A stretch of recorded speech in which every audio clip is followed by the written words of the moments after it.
ayat 14 sampai 15 dan ayat 21 sampai 23.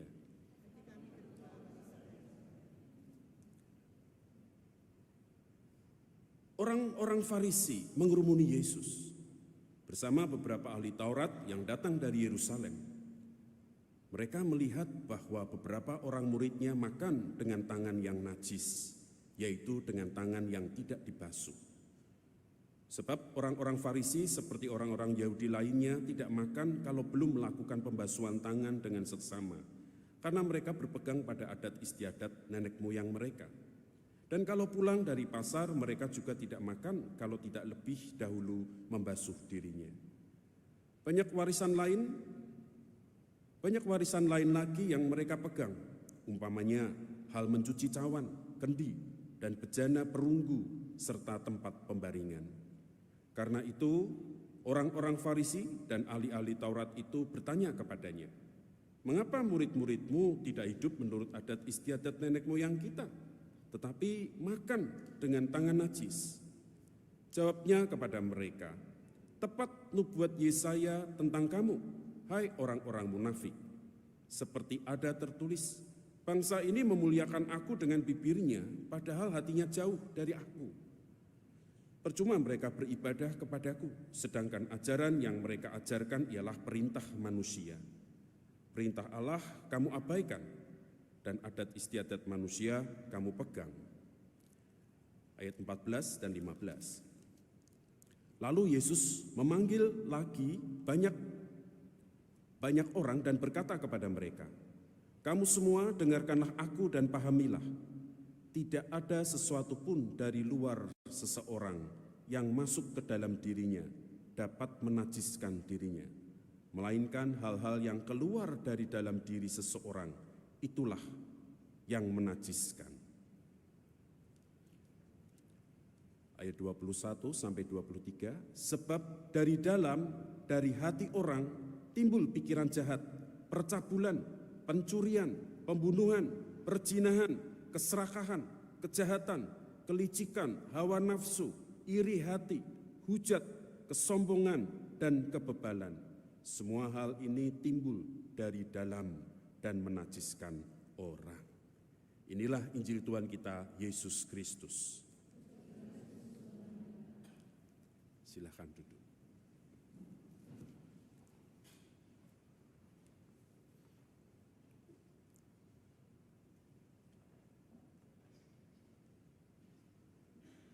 Bapak Ibu saudara dikasihi Tuhan, hari ini kita merenungkan tema memimpin dengan hati. Kita akan melihat mengapa sangat penting memimpin dengan hati itu.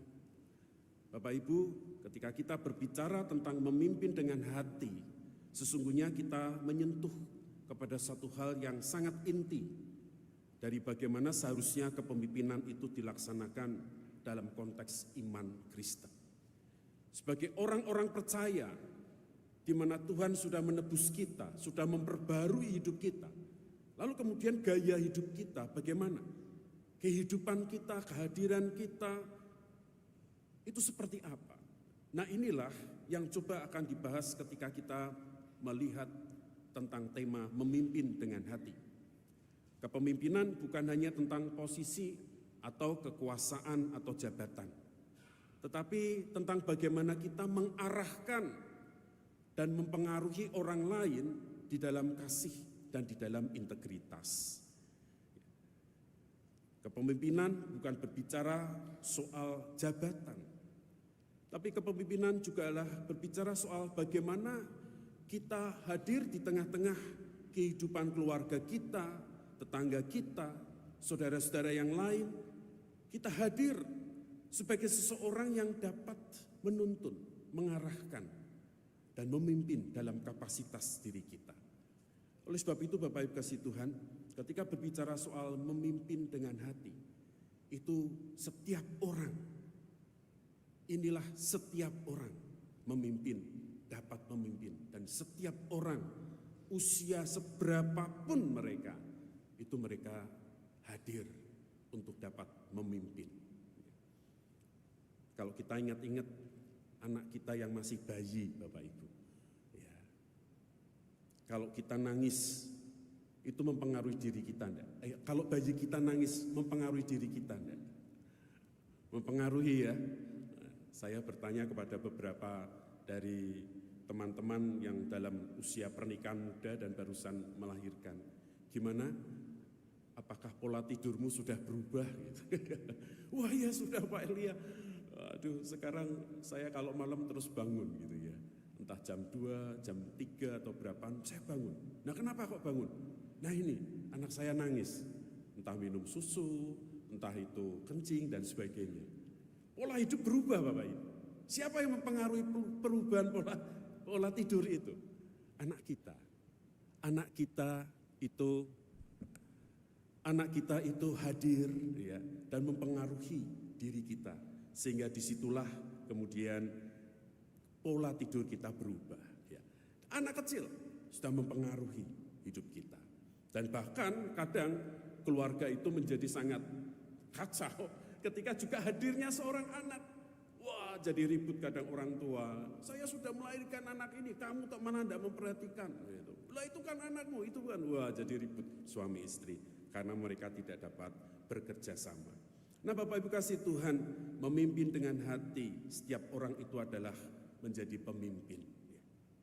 Nah di dunia yang semakin penuh dengan tekanan, di mana banyak orang terjebak dalam ambisi-ambisi pribadi dan juga berkompetisi untuk meraih kesuksesan, memimpin dengan hati menjadi satu hal yang sangat penting. Karena disitulah seringkali akhirnya hati itu hilang. Hati yang dimaksud untuk dapat mau mengerti, hati yang mau mendengar, diri yang mau mencoba memahami, itu seringkali terkikis habis karena tuntutan-tuntutan zaman ini.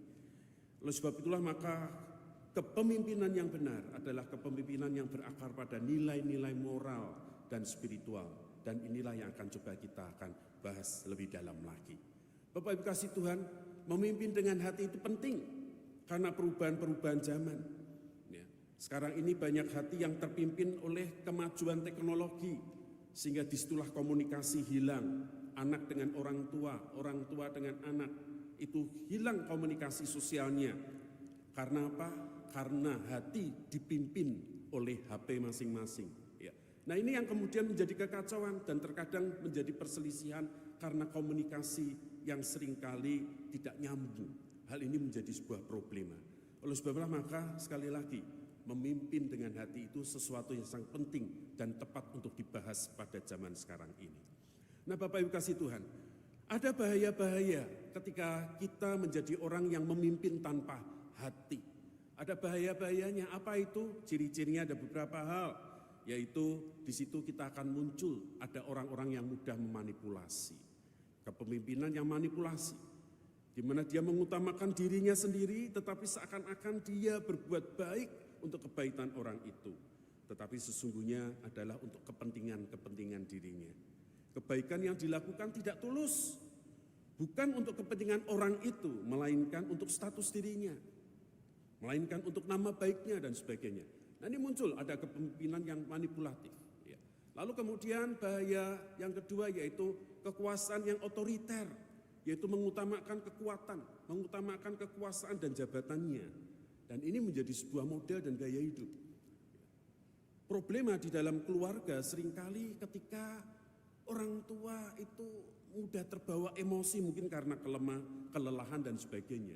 Sehingga akhirnya sebagai orang tua mereka mengambil sikap sebagai orang tua itu di dalam kekuasaannya untuk kemudian menegur ataupun untuk memarahi. Dan terkadang di sini anak-anak tidak bisa menerima. Hal itulah akhirnya menjadi sebuah konflik. Mengutamakan kekuasaan dan jabatannya dan terlalu ingin memegang kendali segala sesuatunya. Ini kekuasaan yang otoriter. Dan ini adalah ciri dari pemimpin tanpa hati. Kepura-puraan. Terlalu menjaga citra diri luarnya tanpa peduli perasaan atau hati orang lain. Dan ini menjadi sebuah gaya hidup yang saat ini pun juga akhirnya muncul. Ya. Nulis di HP, aduh aku ikut sedih ya, aduh kasihan kamu, dengan diberi emotikon orang nangis gitu ya. Tapi kemudian sesungguhnya ketika dia ngirim itu dia sedang ngobrol sama orang lain. Oh iya, wah, sedih ya. ada kepura-puraan. Dan ini menjadi sebuah gaya hidup yang tanpa sadar, perasaan ini menjadi tidak dapat tepat ya, untuk diekspresikan. Nah, oleh sebab itulah maka emosi-emosi dan gaya hidup sekarang ini adalah sangat miskin dengan dengan kepedulian dan sebagainya itu. Karena di situ muncul kepura-puraan ya. Bapak kasih Tuhan, dan kemudian yang berikutnya adalah kurang empati. Nah, karena kepura-puraan, emosi tidak dapat terbangun dengan baik ya. Orang membalas WA dan sebagainya, ikut berduka cita, tapi pada saat itu dia dalam kondisi yang seperti apa, sehingga di situ tidak match ya perasaan-perasaan itu, maka disitulah kurang berempati. Ya. Tidak dapat memahami orang itu dengan mudah. Ya. Maka lebih senang untuk dapat menghakimi, untuk dapat mengabaikan perasaan-perasaan orang lain dan kebutuhan orang lain. Nah, Bapak Ibu kasih Tuhan, ada gaya hidup ini ya, bahaya memimpin tanpa hati ini akhirnya memberikan dampak. Bapak Ibu. Dampaknya yang terjadi yaitu bahwa ada kerusakan relasi. Disitulah maka keharmonisan di dalam kehidupan persekutuan, di dalam kehidupan keluarga, di dalam kehidupan dunia kerja dan sebagainya itu akhirnya rusak. Karena relasi yang terjalin itu sebenarnya adalah rapuh. Dan akhirnya juga merusak, bahkan persahabatan zaman sekarang ini pun juga menjadi persahabatan yang rapuh. Orang mudah kemudian memutuskan persahabatan itu karena ada beberapa hal yang terkadang itu hanya salah paham dan sebagainya. Kerusakan relasi. Dan kemudian moralitas yang rusak. Ini dampak dari bahaya memimpin tanpa hati, yaitu mengabaikan etika, mengabaikan perbuatan-perbuatan baik dan kesopanan. Artinya moralitas itu rusak, Bapak Ibu. Ya. Orang berbicara itu menurut perasaannya yang saat ini aku tidak enak dia keluarkan. Ya. Dan itu muncul di dalam HP kita. Ya. Dan itu akhirnya seringkali terjadi ribut. Ya. Karena apa? Bahasa yang ditulis itu menjadi bahasa yang terkadang diinterpretasi dengan salah. Nah ini ya, orang berbicara atau mengkritik. Berbeda kalau zaman dulu kita berjumpa, membangun relasi, etika, itu terjaga.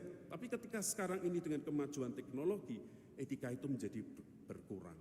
Sehingga disitulah akhirnya orang mudah untuk mengeluarkan provokasi-provokasi di dalam media massa. Dan itu memunculkan kekisruhan dan kegaduhan. Ya. Lalu kemudian yang kedua, bahaya memimpin tanpa hati yaitu ketidakadilan. Orang yang memimpin tanpa hati di situ keputusannya itu berpihak. Karena aku lebih dekat dengan ini, aku lebih dekat ini. Ya. Itu muncul ketidakadilan di sana. Keputusan tanpa ada satu hikmat, ya, mengabaikan keadilan dan kasih dan kebenaran. Nah, karena hal itu terjadi, maka lingkungan dari seorang yang memimpin tanpa hati, komunitasnya itu komunitas yang tanpa hati juga akhirnya. Ya, menjadi tempat konflik dan penuh dengan ketidakpuasan. Ya.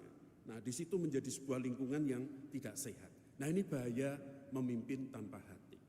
Mari kita coba mengkoreksi ya, kegaduhan-kegaduhan di dalam kehidupan keluarga kita, ya, di dalam dunia kerja kita. Apa yang menyebabkan itu muncul?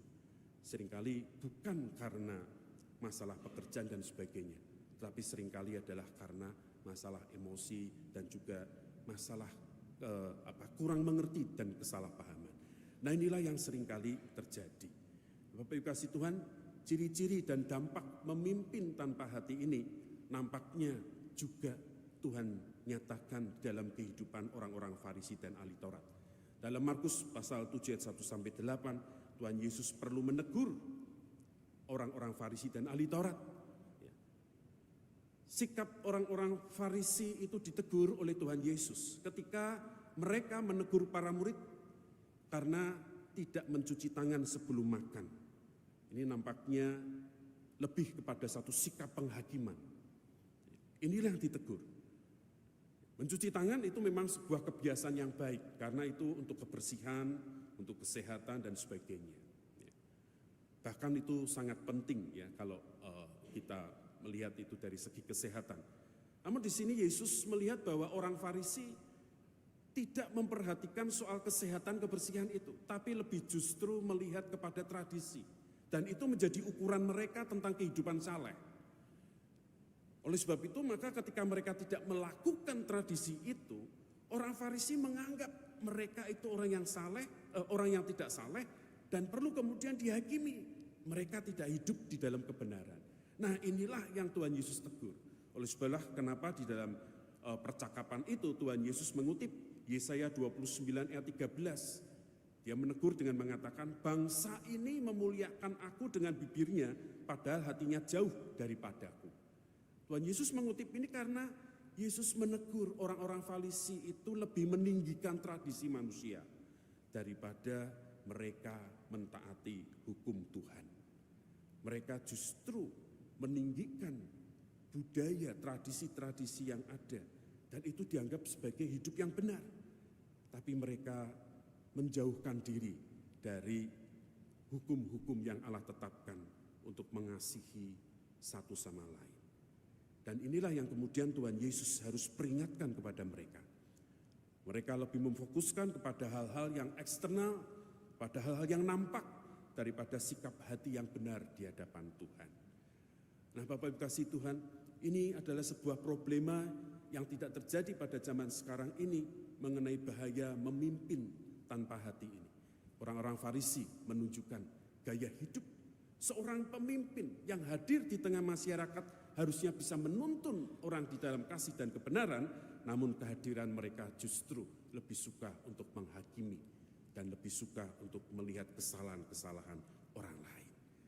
Nah inilah menjadi sebuah teguran dan ini menjadi sebuah tanda bahaya di dalam kehidupan orang-orang percaya. Nah tidak hanya masalah itu Bapak Ibu. Kalau kita lihat di dalam Lukas pasal 6 ayat 45 itu dikatakan, orang yang baik mengeluarkan barang yang baik dari perbendaharaan hatinya yang baik. Dan orang yang jahat mengeluarkan barang yang jahat dari perbendaharaan hatinya yang jahat. Karena yang diucapkan mulutnya meluap dari hatinya. Ini senada dengan apa yang dinyatakan Tuhan Yesus, bahwa yang najis itu bukan dari yang luar masuk ke dalam diri manusia, tetapi yang dari dalam ini keluar, itulah yang menajiskan orang. Dan Tuhan Yesus di dalam Lukas ini menggunakan kata perbendaharaan. Artinya ada sesuatu yang disimpan di dalam hati orang itu, yang baik atau yang jahat. Nah tinggal kemudian yang keluar itu apa? Nah ini artinya Bapak Ibu kasih Tuhan, dalam kehidupan kita terkadang ada problema-problema yang muncul, yaitu pemimpin yang hatinya terluka. Ini berarti dia menyimpan perbendaharaan yang tidak baik, yang negatif, tersimpan di dalam hatinya, disimpan. Nah karena itu disimpan terlalu lama dan disimpan terlalu banyak, akhirnya mempengaruhi suasana hatinya. Oleh sebab itulah maka di sini kecenderungan memimpin di dalam luka, di dalam hati yang terluka, cenderungnya orang-orang itu lebih defensif, tidak mau dianggap salah. Dia mau dianggapnya benar, defensif. Atau mungkin dia menjadi orang yang mudah curiga. Dan bahkan tanpa berperasaan dia dapat menyalahkan orang lain. Dan itulah menghakimi. Jadi perbendaharaan yang disimpan itu bukanlah perbendaharaan yang baik, tetapi apa yang jahat. Sehingga di situ mempengaruhi gaya hidup, menghadirkan dirinya di tengah-tengah kehidupan bersama. Dan itu memunculkan pola yaitu defensif, curiga, dan sebagainya. Di dalam Alkitab itu contohnya Raja Herodes, Bapak. Raja Herodes itu hatinya itu penuh luka. Sampai-sampai saudaranya, ponakannya itu dianggap orang-orang yang akan merebut kekuasaannya. Dia rela untuk membunuh mereka semua. Apa? Karena apa? Karena demi dirinya. Nah ini contohnya adalah Raja Herodes. Nah, Bapak Ibu kasih Tuhan, kecenderungan memimpin dengan luka demikian. Lalu kemudian apalagi, yaitu bahaya memimpin dengan luka. Seorang pemimpin yang terluka akan menjadi seorang pemimpin yang juga dapat melukai orang lain. Nah ini makanya memimpin tanpa hati atau memimpin dengan hati yang terluka itu sangat berefek luar biasa di dalam kehidupan kita. Sehingga kalau kita dikatakan sebagai orang-orang yang sudah ditebus orang-orang yang sudah mendapatkan keselamatan, hidup di dalam sukacita, hidup yang di dalam persekutuan. Seringkali akhirnya hal ini menjadi pudar karena di sini ada luka-luka dan kemudian di situ juga ada orang-orang yang menghadapi dirinya tanpa hati dan itu menjadi sebuah problema dan konflik yang ada. Lalu sebablah maka di dalam Ibrani ya, pasal 12 ayat 15 dikatakan, jagalah supaya jangan ada seorang pun menjauhkan diri dari kasih karunia Allah, agar jangan tumbuh akar pahit yang menimbulkan kerusuhan dan mencemarkan banyak orang. Akar pahit. Kenapa itu menjadi akar pahit? Karena dia lebih menyimpan hal-hal yang negatif dan menjauhkan diri dari kasih karunia Allah. Apa itu kasih karunia Allah? Dia tidak kembali merasakan kasih Allah dalam hidupnya. Dia tidak merasakan kembali Allah yang menerima dirinya, Allah yang mengampuni, dan bagaimana dia belajar mengampuni. Hal itu tidak muncul di dalam kehidupannya, dan hal itulah yang akhirnya muncul menjadi akar yang pahit dan menghadirkan kerusuhan dan kecemaran banyak orang. Nah, Bapak Ibu kasih Tuhan, di sini kita melihat ya bagaimana seorang pemimpin jika memimpin hati terluka dan tanpa hati menjadi problema. Ada sebuah quotes yang menarik lah, yaitu seorang pemimpin adalah orang yang memimpin, bukan mengendalikan. Ada orang yang senangnya mengendalikan, itu bukan seorang pemimpin. Seorang pemimpin yang memimpin. Seorang pemimpin adalah menginspirasi. Jadi dia lebih menginspirasi, bukan mengintimidasi. Ini menjadi suatu hal yang sangat menjadi suatu hal yang sangat membantu kita juga ketika kita menghadirkan diri kita, berelasi dengan orang lain, bekerja sama dengan orang lain. Di sini memberikan bagaimana memimpin dengan hati itu, yaitu dia menginspirasi, bukan mengintimidasi. Dia menjadi seorang yang dapat menuntun. Bukankah itu yang juga ada di dalam diri Tuhan Yesus? Yesus hadir bukan untuk mengintimidasi, bukan untuk menghakimi, tapi Yesus hadir untuk menyatakan kasih-Nya, membalut hati yang terluka, menghadirkan dirinya untuk menjadi berkat, dan bahkan dia mau rela mati di kayu salib, supaya setiap orang itu dapat mengalami kehidupan. Itulah Tuhan Yesus, dan dialah teladan kepemimpinan dalam hidup kita. Nah, Bapak Ibu kasih Tuhan, maka apa sesungguhnya kemudian arti dari memimpin dengan hati itu? Memimpin dengan hati itu yaitu kepemimpinan, yaitu memimpin dengan integritas dan empati. Memimpin dengan integritas dan empati. Ikut merasakan apa yang orang lain rasakan. Namun tidak hanya merasakan itu dalam sifat yang subjektif, tetapi berintegritas. Berintegritas terhadap apa? Terhadap firman Tuhan. Ya. Jadi memimpin dengan hati itu memimpin dengan integritas, kasih, dan berempati. Ini adalah kepemimpinan yang mementingkan orang lain. Yang berakar pada nilai-nilai kebenaran firman Tuhan. Berakar pada nilai-nilai keadilan yang diajarkan oleh firman Tuhan. Nah, inilah memimpin dengan hati. Nah, Bapak Ibu kasih Tuhan, kita akan mencoba lihat dari beberapa bagian yang sudah kita baca tadi. Di dalam Ulangan pasal 4 ayat 1, 2, dan 6 sampai 9. Di situ dalam bagian ini Allah memerintahkan untuk umatnya itu mematuhi hukum-hukum dan mengajarkan kepada anak-anaknya. Ini adalah sebuah panggilan yang memimpin dengan hati, yaitu mengajarkan nilai-nilai dan prinsip-prinsip firman Tuhan dalam kehidupan sehari-hari.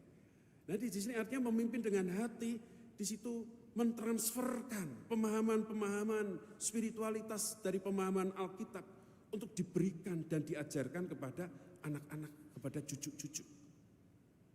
Dan itulah sebuah integritas orang percaya.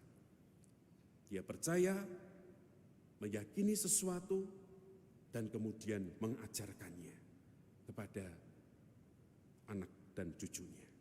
Oleh sebab itulah maka di dalam kitab Ulangan ini menekankan memimpin dengan hati, yaitu bagaimana hidup kita itu harus taat pada firman Tuhan.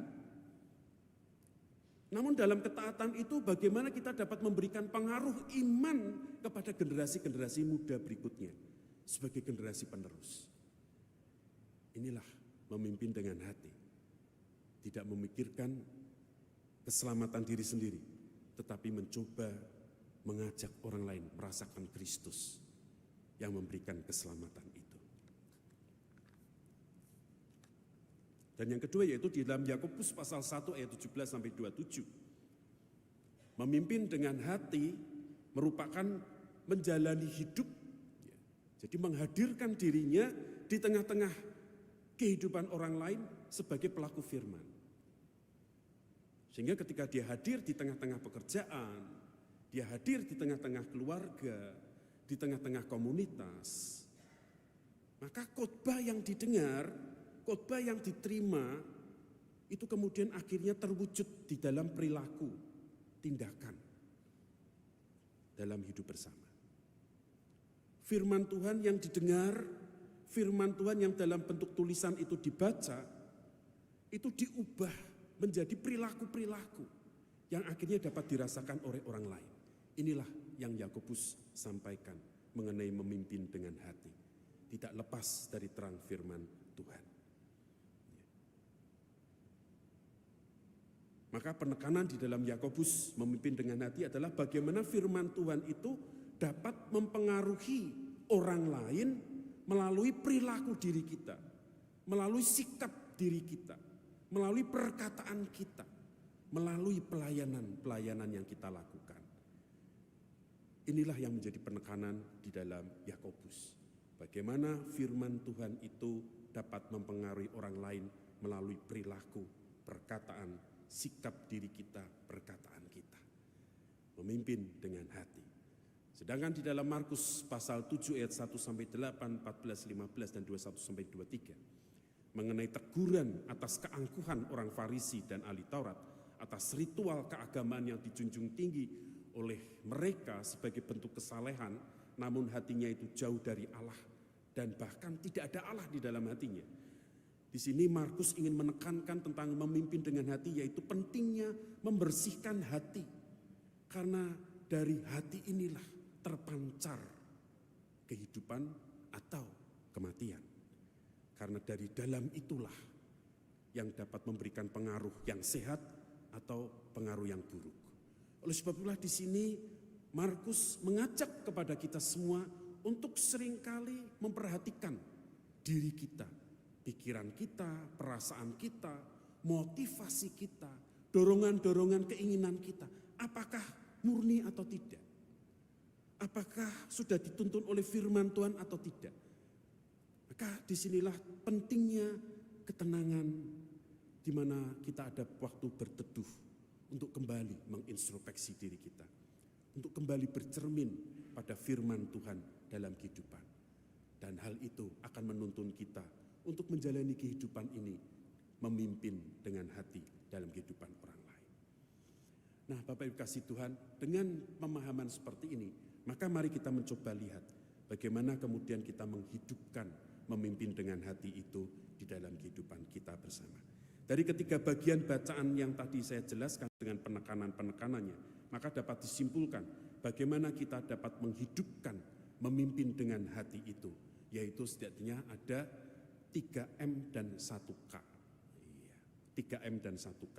Apa itu? M yang pertama, yaitu kita memimpin dalam sebagai bentuk pelayanan. Mari pelayanan kita itu pelayanan yang memberi pengaruh yang baik. Pelayanan tidak hanya berbicara tentang kehidupan bergereja, namun dalam kehidupan itu, itulah pelayanan. Kita hadir dimanapun, kita sebagai orang yang percaya kepada Tuhan dipanggil untuk hidup kita itu melayani dimanapun kita berada. Dalam pekerjaan kita, dalam keluarga kita, kehadiran kita di tengah masyarakat, itu adalah kita menghadirkan dalam bentuk sebuah pelayanan yang kita lakukan. Pelayanan yang penuh dengan kerendahan hati, menghadirkan diri untuk dapat memberikan pengaruh yang baik. Pelayanan yang dapat menghadirkan diri untuk membawa kepada satu relasi yang sehat pada diri orang lain dan pada komunitas yang ada di sekitar kita. Dan disitulah nilai-nilai firman Tuhan menjadi hal yang utama. Karena firman Tuhan itulah menjadi sebuah pokok penting ketika kita berperilaku di dalam kehidupan kita. Karena hidup kita adalah melayani. Maka ada sebuah ilustrasi atau cerita tentang sebuah komunitas yang ribut dan sebagainya gitu. Sampai akhirnya salah satu pemimpinnya mengatakan, hati-hati karena di antara kita ada Tuhan Yesus. Nah, hal itulah kemudian menjadi perbincangan. Ada Tuhan Yesus di antara kita, ada Tuhan Yesus. Nah, disitulah kemudian masing-masing akhirnya menjaga sikap mereka. Karena apa? Siapa tahu yang ada di hadapannya itu adalah Tuhan Yesus yang dimaksudkan. Nah, mereka akhirnya bersikap untuk dapat melayani dalam kerendahan hati. Bersikap untuk dapat memberikan pengaruh yang baik. Nah, akhirnya komunitas itu menjadi komunitas yang hidup di dalam kebahagiaan dan kesejahteraan. Hidup kita tidak bahagia bukan karena tidak ada Tuhan. Ada Tuhan, namun seringkali sikap kita yang salah. Kita memimpin bukan dengan hati. Kita menghadirkan diri kita bukan dengan hati. Tetapi kepentingan-kepentingan diri. Itu yang akhirnya membawa kita pada kehidupan yang tidak dapat puas. Namun hari ini kita diajak, mari kita hadir dalam sebagai orang yang melayani dalam kerendahan hati di dalam kehidupan kita bersama. Belajar berkontribusi, belajar untuk dapat memberi satu dengan yang lain. Dan kemudian yang kedua, M yang kedua yaitu mendukung dan memotivasi. Mendukung dan memotivasi orang lain untuk menghidupkan kepemimpinan yang berintegritas. Sehingga kalau kita melihat ada orang yang menghadirkan dirinya itu kurang berintegritas, mungkin ada motivasi yang salah dan sebagainya, mari kita ajak mereka dengan penuh kasih. Supaya mereka menghadirkan diri kita sebagai seorang pemimpin dengan hati. Yaitu berintegritas. Berintegritas artinya apa? Hidup dalam kejujuran, hidup di dalam ketulusan, tidak ada intrik-intrik ya, supaya orang itu lebih mau dekat dengan kita, supaya orang itu menjauhkan dari orang lain dan sebagainya. Bukan dengan itu, tetapi mau menghadirkan diri kita dengan ketulusan. Bahwa kita mau berbuat baik, ya inilah aku ingin berbuat baik. Dengan kita mau menolong, ya inilah karena aku ingin menolong, tanpa ada pamrih dan sebagainya. Hidup berintegritas. Dengan demikian maka apa yang kita lakukan itu dapat mengenalkan dan dapat menghadirkan cinta Tuhan di dalam kehidupan bersama. Karena apa? Karena kita hadir dengan hati yang bersih, hadir di dalam ketulusan sebagai orang-orang yang menghidupkan nilai firman Tuhan. Dan kemudian yang ketiga yaitu M yang ketiga, memimpin dengan hati yang sembuh. Kita perlu kembali mengevaluasi diri kita. Apakah ada luka-luka di dalam diri kita? Kita perlu untuk dapat mengevaluasi, mengintrospeksi. Namun di lain sisi, kita juga perlu mengkritisi jika ada kepemimpinan-kepemimpinan yang tidak sehat. Kita harus berani untuk mendorong orang itu untuk hidup di dalam pemulihan, hidup di dalam kasih karunia Tuhan, hidup di dalam perbaikan yang lebih, hidup yang lebih sehat lagi. Supaya dengan demikian, dia boleh hadir dengan hati yang bebas karena Kristus itu sudah memperbarui hatinya. Sebab jika kita membiarkan orang-orang itu di dalam lukanya, maka justru di situ akan merusak kehidupan iman dan persekutuan bersama. Dan K yang terakhir yaitu komunikasi terbuka. Untuk menghidupkan, memimpin dengan hati, kita perlu membangun sebuah komunikasi yang terbuka. Sebuah ruang untuk saling dapat berinteraksi, untuk saling berelasi. Maka di situ ada PIW, ya. Di sini ada persekutuan MPD. Ada banyak sekali di gereja kita itu ruang untuk kita dapat berinteraksi, berelasi, berkomunikasi. Supaya disitulah kita membangun sebuah hospitalitas. Dan di situ di dalam hospitalitas itu kita menghidupkan komunikasi yang baik. Komunikasi yang ramah, komunikasi yang penuh dengan kasih persaudaraan. Di situ kita sudah menjadi seorang yang memimpin dengan hati. Maka ketika setiap kita hadir dengan menghidupkan hal ini 3M 1K, maka kita tanpa sadar sudah membangun keluarga Allah, membangun kehidupan kerajaan Allah, menghadirkan kerajaan Allah di dalam kehidupan kita di dunia ini. Dan sebagai penutup ada sebuah quotes di mana kepemimpinan yang sejati dimulai dari hati yang bersih. dan keberanian untuk bertindak sesuai dengan nilai-nilai yang benar. Kritis terhadap kepemimpinan yang manipulatif dan membangun kepemimpinan yang berintegritas. Kiranya setiap diri kita menjadi orang-orang yang mau menghadirkan dirinya di dalam kepemimpinan dengan hati. Tuhan Yesus memberkati. Mari kita berdoa.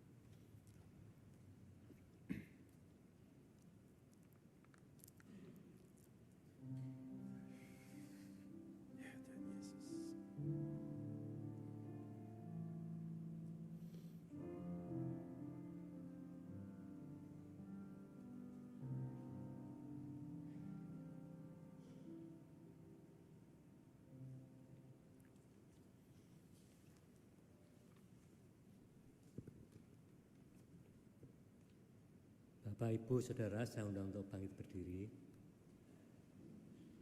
Marilah kita bersama dengan umat Allah di masa lalu, masa kini, dan masa depan, mengingat pengakuan pada baptisan kita menurut pengakuan iman rasuli yang berbunyi demikian.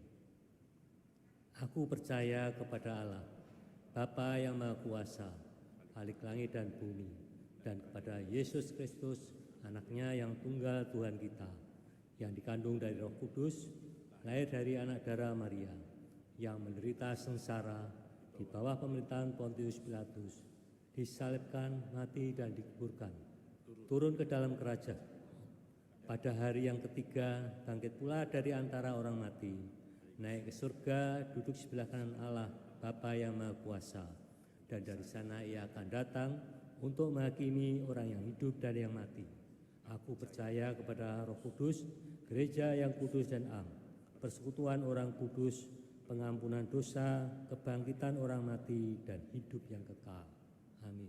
Silakan.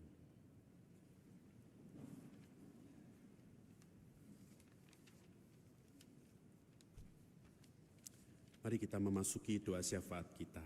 Mari kita berdoa. Bapa di surga, terima kasih kami sebagai umat-Mu Engkau panggil untuk mengalami Tuhan dalam hidup kami. Kami bersyukur firman-Mu hadir senantiasa dalam diri kami. Dan melalui hari ini kami diingatkan bagaimana kami hadir di tengah-tengah masyarakat, di tengah keluarga, di tengah komunitas sebagai seorang yang memimpin. Memimpin dengan hati yang benar, dengan nilai-nilai firman Tuhan yang membawa kedamaian, yang membawa suasana sukacita. Kiranya hal inilah yang kami hadirkan di dalam kehidupan ini. Dunia begitu jahat, dunia memberikan sukacita semu, dunia menunjukkan kebahagiaan, namun seringkali justru di dalam kebahagiaan itu dunia seringkali memberikan kekecewaan. Namun kiranya kami sebagai anak-anak Tuhan hadir menghadirkan Kristus, di mana di tengah-tengah dunia mengecewakan, kami dapat membawa kepada orang pada pengharapan di dalam Tuhan. Ya Tuhan, terima kasih. Dan kiranya hal ini terus Tuhan bangun di dalam kehidupan gereja-Mu di sini, GKI Peterongan. Engkau sudah membangun gereja-Mu, Engkau yang sudah memelihara hingga sekarang ini. Kami percaya Engkau hadir, dan Kau terus membentuk gereja-Mu ini untuk menjadi lebih baik. Dan kiranya kami sebagai jemaat Tuhan mau berproses dan juga mau diproses untuk menjadi anak-anak Tuhan yang semakin lebih baik, menghadirkan damai sejahtera Kristus di tengah-tengah kehidupan bersama. Bapa di surga, kami berdoa untuk segala aktivitas pelayanan yang dihidupkan di dalam gereja-Mu ini. Kiranya Engkau berkati. Melalui pekerjaan-pekerjaan tangan dari para pengurus, kiranya di situ dihasilkan buah-buah yang mendatangkan kebaikan, sehingga di sana nama Tuhan dipermuliakan. Kami berdoa untuk para pengurus, para majelis, para pemimpin yang ada di gereja-Mu ini. Kau limpah-limpahkan anugerah kasih karunia-Mu, supaya mereka boleh mendapatkan damai Kristus itu. Di tengah kelelahan, di tengah segala apa yang dikerjakan, mereka secara tubuh lelah, tapi kiranya di dalam hati Kristus kuat dan mereka boleh menjadi pembawa terang dan pembawa garam di tengah-tengah kehidupan bersama. Kami berdoa juga saat ini untuk kehidupan keluarga kami Tuhan. Baik itu keluarga dari jemaat, keluarga dari para pengurus, hamba Tuhan dan majelis. Tuhan kiranya Engkau hadir dan juga kehadiran-Mu itu menuntun setiap diri kami sebagai individu-individu yang juga mau menghadirkan kasih Kristus. Sehingga dengan demikian, maka di mana di situ ada permasalahan, di mana di situ ada kemarahan, kami setiap individu boleh hadir dalam kerendahan hati untuk mau saling mengampuni, untuk mau saling memperhatikan, dan untuk mau saling menguatkan. Dengan demikian, Kristus dipermuliakan dan kami menunjukkan bahwa kami adalah pengikut-pengikut Kristus Yesus. Bapa di surga, saat ini kami juga berdoa untuk pelayanan-pelayanan yang dikerjakan oleh gereja-Mu di dalam pelayanan-pelayanan komisi ataupun juga pelayanan yang di luar. Terima kasih Tuhan, Engkau terus memberkati gereja-Mu ini sehingga gereja-Mu tetap berkarya di dalam segala permasalahan-permasalahan yang ada. Tuhan, Engkau tetap memakai gereja-Mu ini sehingga gereja-gereja di sekitar pun boleh kami layani dengan pelayanan-pelayanan ke Gubuk, ke daerah-daerah. Tuhan, terima kasih Engkau memakai kami untuk menjadi berkat bagi mereka. Kami juga bersyukur untuk keberadaan Komisi Sekolah Minggu, Remaja, Pemuda, Lansia, Dewasa Muda, Komisi Dewasa, di mana semuanya itu adalah sebagai cara Tuhan untuk menyapa di dalam setiap generasi, supaya setiap generasi mengenal Kristus, mengenal kasih Kristus. Oleh sebab itu kami mohon berkat-Mu terhadap setiap komisi ini, untuk mereka boleh saling bekerja sama, sehingga membangun gereja-Mu secara utuh dan bersinergi. Bapa di surga, akhirnya kami juga berdoa untuk bangsa negara ini. Bangsa negara yang sedang membangun, yang sedang mencoba memperbaiki akan kehidupan. Tuhan, tolonglah. Kiranya Engkau pun juga yang akan menolong dan menuntun, baik dalam perekonomian, baik dalam kehidupan bermasyarakat, baik di dalam politik. Tuhan, kiranya Engkau mau hadir. Dan kami berdoa untuk para pemimpin bangsa ini, kiranya Engkau mau memakai mereka, memperlengkapi mereka, supaya mereka sebagai eksekutif di negara kami, mereka di dalam membuat kebijakan dan di dalam melaksanakan segala sesuatunya dengan hikmat dan takut akan Tuhan.